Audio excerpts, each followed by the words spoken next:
কোরবানি করার আগে চারটি বিষয় আমরা মাথায় রাখবো। বলেন কয়টি? এক নাম্বার নিয়ত করা। বলেন এক নাম্বার। দুই নম্বর, আমরা যারা কোরবানি করব হালাল টাকা দিয়ে কোরবানি করব। কি টাকা দিয়ে?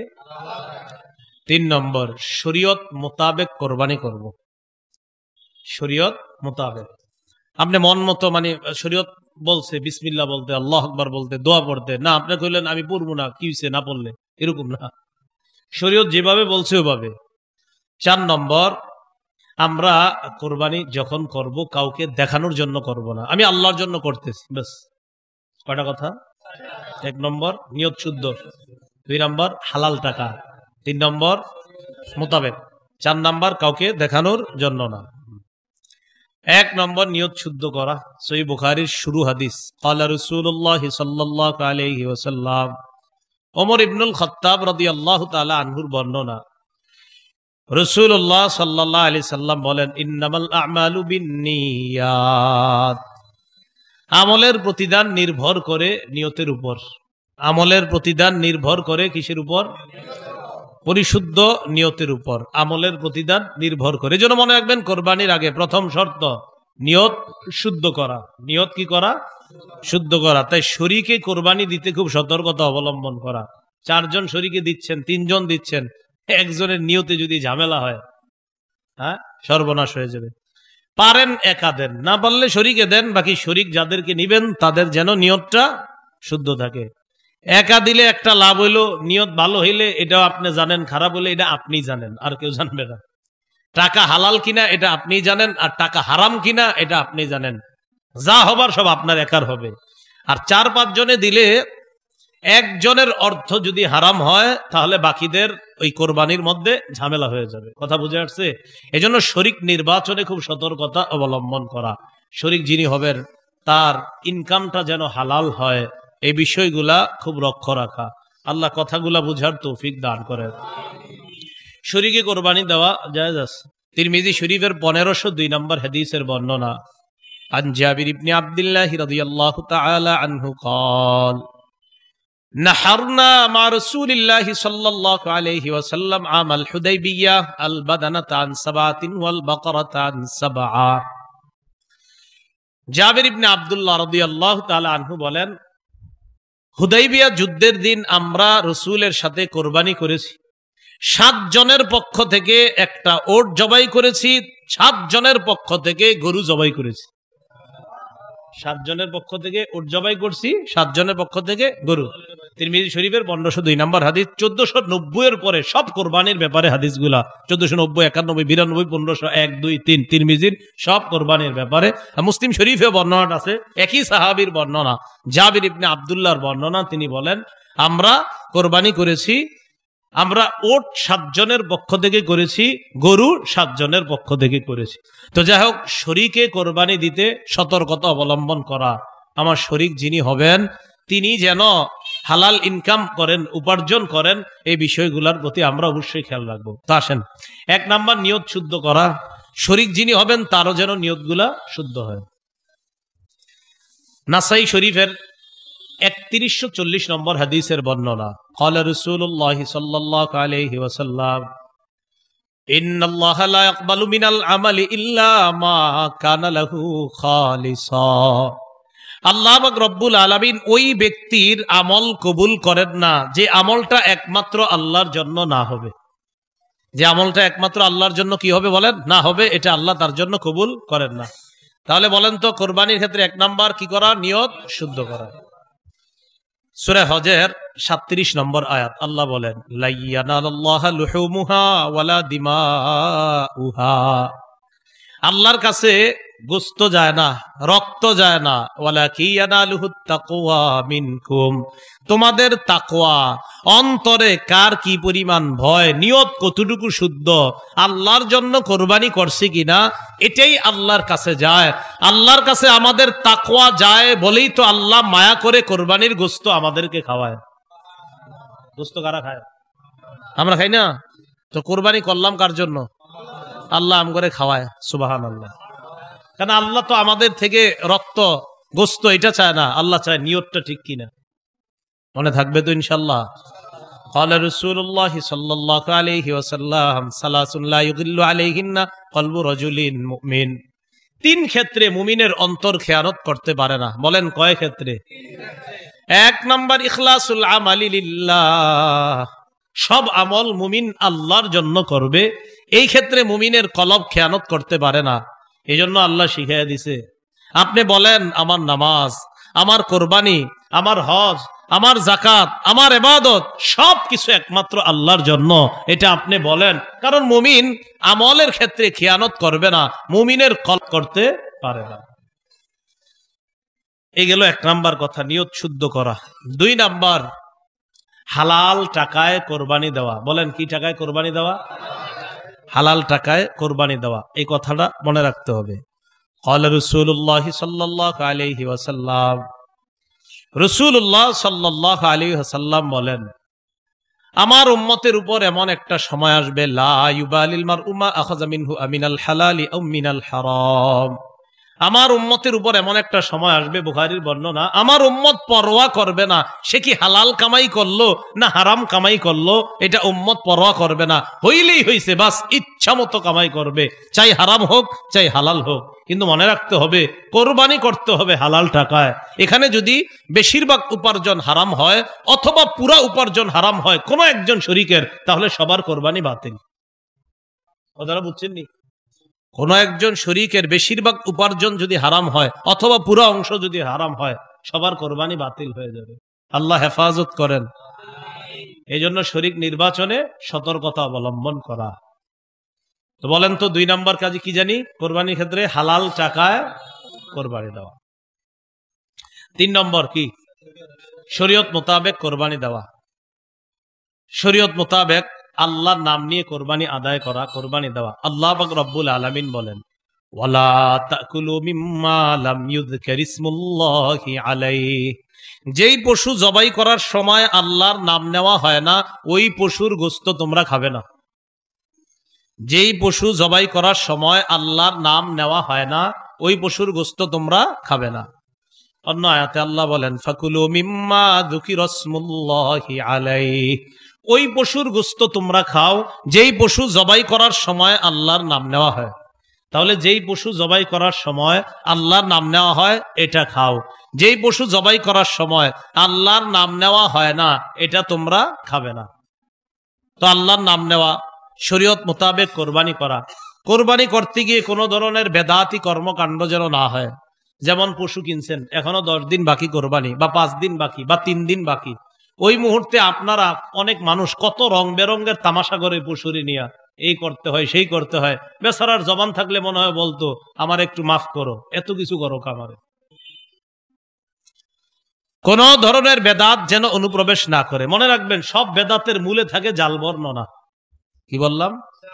সব বেদাতের মূল হয় জাল বর্ণনা। এই জাল বর্ণনা হয় সমস্ত বেদাতীদের প্রথম হাতিয়ার জাল বর্ণনা। একটা জাল বর্ণনা ফিট করবে, এটা হবে বেদাতের প্রধান হাতিয়ার। বেদাতের কোনো অনুপ্রবেশ করানো যাবে না, শরীয়ত মোতাবেক কোরবানি করা। সহিহ বুখারীর বর্ণনা 2697 নম্বর হাদিস, আম্মাজান আয়েশা সিদ্দিকা রাদিয়াল্লাহু তাআলা আনহার বর্ণনা, قال رسول الله صلى الله عليه وسلم من احدث في امرنا هذا ما ليس منه فهو رد।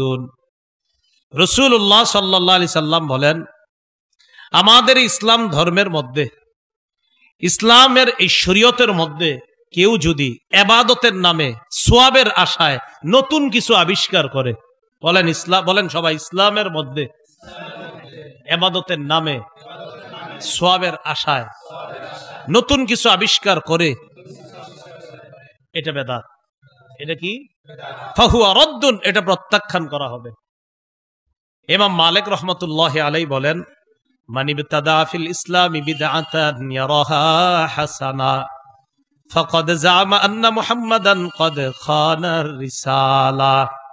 ইমাম মালিক বলেন, কোন ব্যক্তি যদি ইসলামের মধ্যে নতুন কিছু বানায় আর এটারে যদি সে উত্তম মনে করে, এটা নতুন প্রথা চালু করছে এবং এটারে সে উত্তম মনে করে, সে কেমন যেন মনে করে যে মুহাম্মদ সাল্লাল্লাহু আলাইহি ওয়াসাল্লাম নবুয়তের দায়িত্ব পালনে ত্রুটি করেছেন।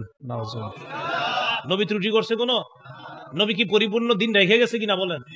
তো এখন যদি ইসলামের মধ্যে সওয়াবের আশায় ইবাদতের নামে নতুন কিছু অনুপ্রবেশ করায়, এর অর্থ হলো নবী পুরাপুরি রেখে যাইতে পারে নাই, তাই আমি নতুন একটা বানাইছি। আল্লাহ হেফাজত করেন।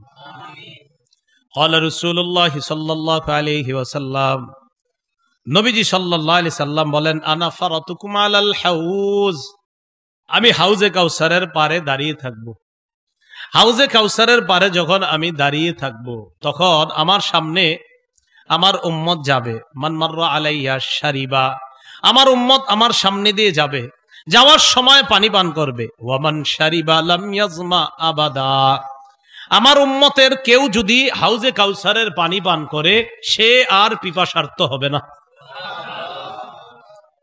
বুখারীর বর্ণনা। এরপরে রাসূল সাল্লাল্লাহু আলাইহি সাল্লাম বলেন, সুম্মা লা ইয়ারিদান্না আলাইয়া আকওয়ামুন আ'রিফুহুম ওয়া ইয়া'রিফুনানি, এরপর আমার সামনে এমন একদল মানুষ যাবে আমার সামনে দিয়ে, যাদেরকে আমি চিনব, তারা আমার উম্মত, তারাও আমাকে চিনবে। আমি তাদেরকে পানি পান করাইতে চাইব। সুম্মা ইউহালু বাইনি ওয়া বাইনাহুম, আমার মাঝে আর তাদের মাঝে প্রতিবন্ধকতা সৃষ্টি করা হবে। আমি বলবো, ইন্নাহুম মিন উম্মতি, আল্লাহ এরা তো আমার উম্মত। আল্লাহর পক্ষ থেকে জবাব দেওয়া হবে, ইন্নাকা লা তাদরি মা আহদাসু বা'দাক, হাবিব আপনি জানেন না, আপনি দুনিয়া থেকে বিদায় নেওয়ার পর তারা নতুন নতুন কত বেদাত চালু করছে, আপনার জানা নাই। যখন নবী জানবে এই মানুষগুলা ইসলামের মধ্যে আমি যেই ধর্ম রেখে এসেছি, আমি যেই শরীয়ত রেখে গেলাম, এটার মধ্যে তারা নিজেদের মন মতো নতুন কিছু আবিষ্কার করছে, তখন নবী বলবেন, সুহকান সুহকান লিমান গায়্যারা দীনি, আমার সামনে থেকে দূর হও, যে আমার ইসলামকে, আমার রেখে আসা শরীয়তকে পরিবর্তন করে দিয়েছে, সে আমার সামনে থেকে দূর হও, আমি তোমার চেহারাটা দেখতেও চাই না। পানি পান করাবে দূরের কথা, ওই উম্মতকে বলবে, দূর হও, দূর হও আমার সামনে। তাহলে হাউজে কাউসারের পানি নবী পান করাবে তাদেরকে, যারাই যাবে সামনে দিয়ে। নবী বলছেন, আমার সামনে একদল মানুষ যাবে, যাদেরকে আমি চিনব, তারাও আমাকে চিনবে, আমি তাদেরকে পানি পান করাইতে চাইব, আমার আর তাদের মাঝে প্রতিবন্ধকতা সৃষ্টি করা হবে। আমি বলবো, ইন্নাহুম মিন উম্মতি, তারা তো আমার উম্মত। জবাব দেওয়া হবে, ইন্নাকা লা তাদরি মা আহদাসু বা'দাক, আপনি জানেন না, আপনি দুনিয়া থেকে চলে আসার পর তারা কত নতুন কিছু আবিষ্কার করছে। নবীজি বলেন, তখন আমি বলবো, সুহকান সুহকান লিমান গায়্যারা দীনি ওয়া ফি রিওয়ায়া বাদদালা দীনি, আমার ধর্ম, অর্থাৎ আমি যে ধর্ম রেখে আসলাম দুনিয়াতে, যে শরীয়ত রেখে আসছি, এটা যে পরিবর্তন করেছে, দূর হও, দূর হও আমার সামনে থেকে। আল্লাহ আমাদেরকে হেফাজত করেন। কয় নম্বর কথা গেল? 3, শরীয়ত মোতাবেক কোরবানি করা। 4 নাম্বার, কাউকে দেখানোর জন্য কোরবানি না করা। 4 নাম্বারটা এমনি বলতে পারি যে রিয়া মুক্ত কোরবানি করা। বলেন, রিয়া মুক্ত কোরবানি করা, লৌকিকতা মুক্ত কোরবানি করা, লৌকিকতা মুক্ত কোরবানি করা, লোক দেখানো ছাড়া কোরবানি করা। লোক দেখানোর কোরবানি যদি হয়, তাহলে এটা কিন্তু মুশকিল হয়ে যাবে, এটা আল্লাহ কবুল করবেন না। তিরমিজি শরীফের লম্বা হাদিস, 2382 নম্বর হাদিস, এই হাদিসের মধ্যে আসছে রাসূলুল্লাহ সাল্লাল্লাহু আলাইহি ওয়াসাল্লাম 2380, 2381, 82, 2383, এই হাদিসগুলো সব রিয়ার ব্যাপারে। রাসূল বলেন, মাইয়ুরাই ইউরাইল্লাহ ওয়া মাইয়ুসাম্মি ইউসাম্মিহুল্লাহ, যে কাউরে দেখানোর জন্য কোন আমল করে, কিয়ামতের মাঠে আল্লাহ তারে দেখায়া দিবেন। মানে এই রিয়ার পরিবর্তে যে গজব আল্লাহ দিবেন, সেটাও সে দেখতে পাবে। ওমাইয়ুসাম্মি, যে মানুষকে শোনানোর জন্য কিছু করে, যে মানুষ আমারে বলবে আমি শাইখুল হাদিস, আমি বড় মুহাদ্দিস, এটা আমারে বলবে, আল্লাহ কিয়ামতের ময়দানেও তাকে ভয়ঙ্কর কিছু শুনিয়ে দিবেন। বলেন নাউজুবিল্লাহ। রিয়া করা যাবে না, দেখানো যাবে না। তো তিরমিজি শরীফের 2382 নম্বর হাদিস, এই হাদিসের মধ্যে রাসূলুল্লাহ সাল্লাল্লাহু আলাইহি সাল্লামের সাহাবী আবু হুরায়রা রাদিয়াল্লাহু তাআলা আনহুর বর্ণনা। এই হাদিসের বর্ণনাকারী উকবাহ ইবনে আমির, তিনি বলেন, আন্না শুফাই আল আসবাহি দাখাল আল মাদিনাতা ফাইদা হুয়া বিআবি হুরায়রা রাদিয়াল্লাহু তাআলা আনহু ওয়া ক্বাদ ইজতামা আলাইহি নাস। একজন বিখ্যাত তাবিঈ নাম শুফাই আল আসবাহি, তিনি মদিনায় আসলেন। আসার পর তিনি দেখেন রাসূলের সাহাবী আবু হুরায়রা রাদিয়াল্লাহু তাআলা আনহু এক জায়গায় বসা মানুষ তাকে ঘেরাও করে আছে, মানুষ তার চারপাশে একত্রিত হয়েছে। ওয়া হুয়া ইউহাদ্দিসুন নাস, তিনি মানুষকে হাদিস পড়াচ্ছেন। সুবহানাল্লাহ, হাদিস শোনাইতেছে রাসূলের।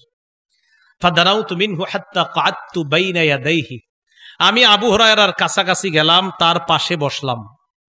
ফালাম্মা সাকাতা ওয়া খালা, তিনি যখন হাদিস পড়ানো থেকে চুপ হইলেন, বিরত থাকলেন, একাকিত্ব, তিনি যখন নির্জনতা অবলম্বন করলেন, একা একা হলেন, আর কেউ আশেপাশে নাই, আমি তাকে কানে কানে তার পাশে যে বসে আছি, না আমি তাকে ওই ঘরের মধ্যে একা একই যখন তিনি আছেন তখন বললাম, লাম্মা হাদ্দাসতানি হাদিসান সামি'তাহু মির রাসূলিল্লাহি সাল্লাল্লাহু আলাইহি ওয়াসাল্লাম ওয়া আকালতাহু ওয়া আলিমতাহু,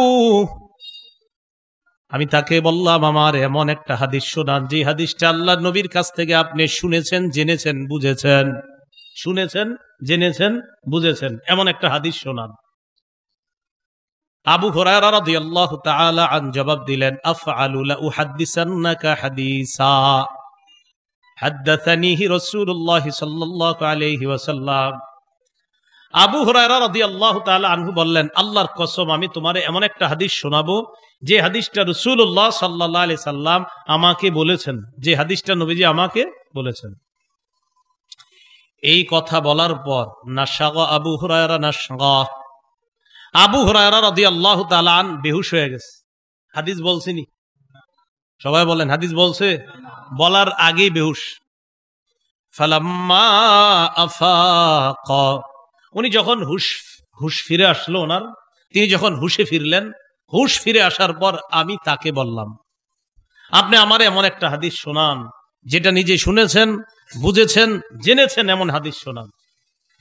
আবু হুরায়রা রাদিয়াল্লাহু তাআলা আন আবার বললেন, আফআলু লা উহাদ্দিসান্নাকা হাদিসা হাদ্দাসানিহি রাসূলুল্লাহ সাল্লাল্লাহু আলাইহি ওয়াসাল্লাম মা মা'ানা আহাদুন গায়রি ওয়া গায়রু, আমি তোমারে এমন একটা হাদিস শোনাবো আল্লাহর কসম, যে হাদিসটা নবী আমাকে বলেছেন, বলার সময় আমি আর নবী ছাড়া কেউ ছিল না, এমন একটা হাদিস আমারে বলছে, যেটা আমি ভালোভাবে শুনছি, বুঝছি, জেনেছি, এই হাদিসটা আমি তোমারে এখন শোনাবো।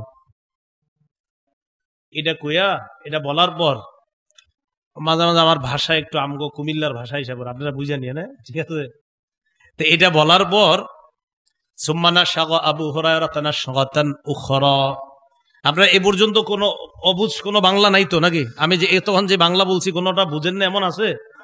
সমস্যা নেই, আমার কোনো বাংলা না বুঝলে যে কেউ বলে ফেলবেন এটা বুঝি নাই, আমি আবার বলবো, কোনো সমস্যা নেই। তো আবু হুরায়রা রাদিয়াল্লাহু তাআলা আনহু এটা বলার পর উনি দ্বিতীয়বার আবার বেহুশ হয়ে গেছে। হাদিস বলছে, বলে নাই। ফালাম্মা আফাকা, উনি আবার হুশে আসলেন, তার হুশ ফিরে আসার পর আমি আবার বললাম, এমন একটা হাদিস শোনান আমাকে একটু, যেটা শুনেছেন, জেনেছেন, বুঝেছেন। আবু হুরায়রা বললেন, লা উহাদ্দিসান্নাকা হাদিসান হাদ্দাসানিহি রাসূলুল্লাহ সাল্লাল্লাহু আলাইহি ওয়াসাল্লাম ফি হাদাল বাইত আনা ওয়া হুয়া ফি হাদাল বাইত মা মা'ানা আহাদুন গায়রি ওয়া গায়রু, আমি তোমারে এমন একটা হাদিস শোনাবো যেটা নবী এই ঘরে বইসা আমাকে বলছে, আমি আর নবী ছাড়া কেউ ছিল না। এবার আরো গুরুত্ব দিল যে এই ঘরে বইসে আমারে বলছে, আমি আর নবী ছাড়া কেউ ছিল না। এটা বইলা নাশাগা আবু হুরায়রা তানাশগাতান উখরা, আবার বেহুশ হয়ে গেছে। কয়বার হইল? হাদিস বলছেন, তাহলে কেমন হাদিস যেটা বলতে বলতে খালি বেহুশ হয়ে যাচ্ছে। ফালাম্মা আফাকা, আবার হুশ ফিরে আসছে, আসার পর আবু হুরায়রা বললেন, লা উহাদ্দিসান্নাকা হাদিসা হাদ্দাসানিহি রাসূলুল্লাহ সাল্লাল্লাহু আলাইহি ওয়াসাল্লাম ফি হাযাল বাইত ফি মাকামি হাদা মা মাআহু আহাদুন গায়রি ওয়া গায়রুহু, আমি তোমারে এমন একটা হাদিস শোনাবো, আমি তোমাকে এমন একটা হাদিস বর্ণনা করব, যে হাদিসটা রাসূলুল্লাহ সাল্লাল্লাহু আলাইহি সাল্লাম এই ঘরে, এই স্থানে বৈশা আমাকে শুনিয়েছেন, তিনি আর আমি ছাড়া এই ঘরের মধ্যে তৃতীয় আর কেউ ছিল না। এটা বইলা নাশাগা আবু হুরায়রা তানাশগাতান, আবার বেহুশ হয়ে গেছে। কয়বার হাদিস বলছেন? ফালাম্মা আফাকা, আবার হুশ ফিরে আসছে।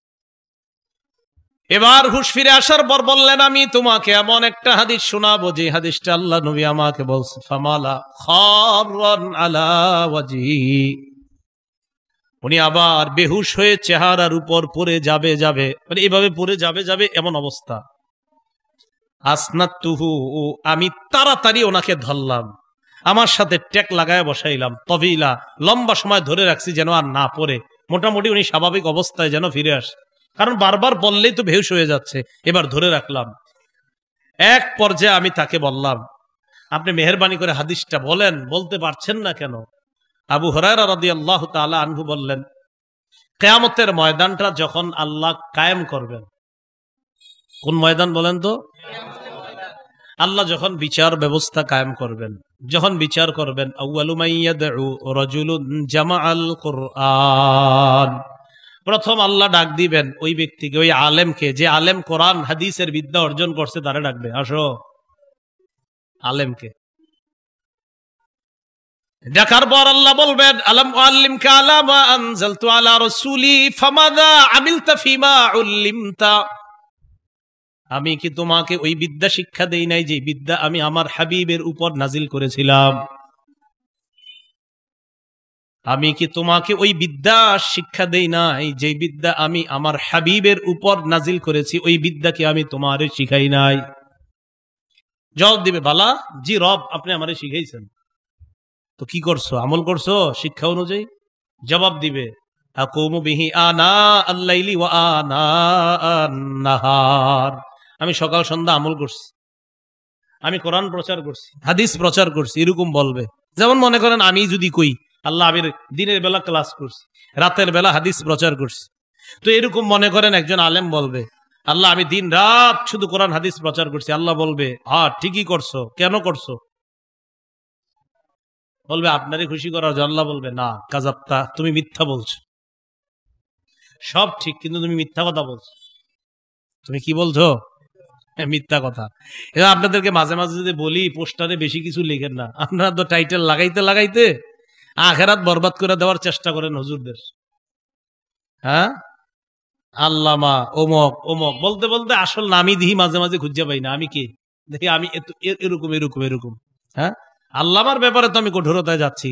আগামীতে আল্লামা লেখা থাকবে, ওই মাহফিল ক্যান্সেল হয়ে যেতে পারে, একদম সরাসরি ক্যান্সেল। আল্লামা লিখবেন, কে কে পছন্দ করে সেটা যার যার ব্যাপার। আমার নামের শুরুতে আল্লামা লিখবেন, মাহফিল ক্যান্সেল টোটাল, সাথে সাথে। কোনো ওজর, আপত্তি, পরামর্শ, সুপারিশ কোনো কার্যকরী হবে না। কিন্তু আমি পছন্দ করি না, কেন লিখবেন এটা? আপনি এটা লিখবেন না। হাফিজুল হাদিস লিখলে ক্যান্সেল তো হবেই মাহফিল, ভবিষ্যতে আর কোনোদিন পাবেন না। আল্লামা লিখলে মাহফিল ক্যান্সেল, আর হাফিজুল হাদিস লিখলে ভবিষ্যতে আর পাবেন না। এই ভুলেও লিখেন না, এই কাজ ভুলেও করেন না। আল্লাহর হস্তে আল্লামা লিখবেন না, হাফিজুল হাদিস লিখবেন না, এগুলো লিখবেন না, ভুলেও লিখেন না। আল্লাহ কথাগুলো আমল করার তৌফিক দান করেন। তো আল্লাহ বলবে, কি করছো? সকাল সন্ধ্যায় কোরআন হাদিস প্রচার করছি, আল্লাহ আমল করছি কোরআন অনুযায়ী, হাদিস অনুযায়ী, আপনি যে বিদ্যা শিক্ষা দিচ্ছেন বিদ্যা অনুযায়ী। আল্লাহ বলবে, মিথ্যা কথা বলছো। ওয়াতাকুলু লাহুল মালাইকাতু কাযাবতা, ফেরেশতারা বলবে সাথে সাথে, জি তুমি মিথ্যাবাদী। ফেরেশতারা বলবে, তুমি মিথ্যাবাদী। ফাসুহিবা বিহি আলা ওয়াজহিহি, মাথাটা নিচের দিকে দিয়ে, পাগুলা উপরের দিকে দিয়ে, ধাক্কা মারতে মারতে জাহান্নামের দিকে হেসরাইতে হেসরাইতে নেওয়া হবে। যাও। 2 নাম্বার ডাক দিবে, রাজুলুন কুতিলা ফি সাবিলিল্লাহ, বা রাজুলুন সাহিবুল মাল, সম্পদওয়ালাকে ডাক দিবে। ডাক দেওয়ার পর বলবে, আলাম ওয়াসি আলাইকা, আমি কি তোমারে কোটিপতি বানাই নাই, প্রচুর সম্পদ দান করি নাই? যে আল্লাহ দান করছেন। আমি যেই বিধান দিয়েছিলাম, বিধান পালন করেছো কিনা? হ্যাঁ মাওলা, পালন করেছি। কি করছো? কাসিলুর রহিম, আমি আমার রক্তের সম্পর্ক রক্ষা করেছি। আর আতাসাদ্দাকু, আমি দান সদকা করতাম। আল্লাহ বলবে, কেন করছিলা? আপনারই খুশি করার জন্য? না, কাযাবতা, এই জায়গায় তুমি মিথ্যা কথা বলছো। করছো ঠিক আছে, কিন্তু এই জায়গায় মিথ্যা কথা বলছো। তুমি আমারে খুশি করার জন্য করো নাই, জানো আগামীকাল ফেসবুকে তোমার ছবি আসে, তুমি 70 জনকে দান করছো, এই জন্য করছিলা। কি ঠিক? হ্যাঁ, এই অ্যালার্জি থেকে যে কবে মুক্ত হবে সমাজ আল্লাহ জানে। মশারি দিতেছে, এটাও ফেসবুকে আসতেছে। আপনার মশারি, ফেসবুক, মানে যেটাই দিচ্ছি আমি, বেচারা একজন রে একটা মশারি দিবে 14 জন ছবি তুলতেছে, একটা মশারি, একটা গামছা, একটা লুঙ্গি। কথার কথা যদি ঠিক আছে, আসলে যদি সহি শুদ্ধ নিয়তে দেয় তাহলে তো ঠিক আছে, ফেসবুকে দিলেও ঠিক আছে যে না নিয়ত শুদ্ধ। কিন্তু ঘটনা চক্রে যদি আপনার মাকসাদ হয় না মানুষ দেখুক, তো অবস্থাটা হবে কি? কথাটা বুঝছেন নি? মানে মূল কথা মানুষ দেখে আমারে বাহবা দিবে এটা যেন না হয়, এটা হলো মূল কথা। তো কেন সৎকা করছো? তখন বলবে আল্লাহ আমি তো করছি এই জন্য আপনার জন্য। বললো না, মিথ্যা কথা। লিউকল, যেন তোমাকে বলা হয় ইন্নাহু জাওয়াদ, ফুলানুন জাওয়াদ, ওমকে বড় দানশীল, উত্তর পাড়ার ওমকে বড় দানশীল, তুমি এই নিয়তে দান করেছিলা। অকৎকিল, দুনিয়াতে এই বাহবা তুমি প্রচুর অর্জন করেছো, তো যাদের বাহবা দরকার ছিল এটা তো তুমি পেয়ে গিয়েছো, আমি রবের জন্য তো তুমি কিছু করো নাই, তো কি করা? মাথাটা নিচে, পা উপরের দিকে দিয়ে হ্যাচড়াইতে জাহান্নামে নিক্ষেপ করো। কথাগুলা পুরাটা বুঝবেন। মানে মূল কথা, আমি যা করছি সেটা কার জন্য হতে হবে? এটা যদি না হয় আল্লাহ বলবে তুমি তো আমার জন্য করো নাই। তুমি করছো, তুমি দান করছো, তুমি সব করছো, কিন্তু করছো কার জন্য?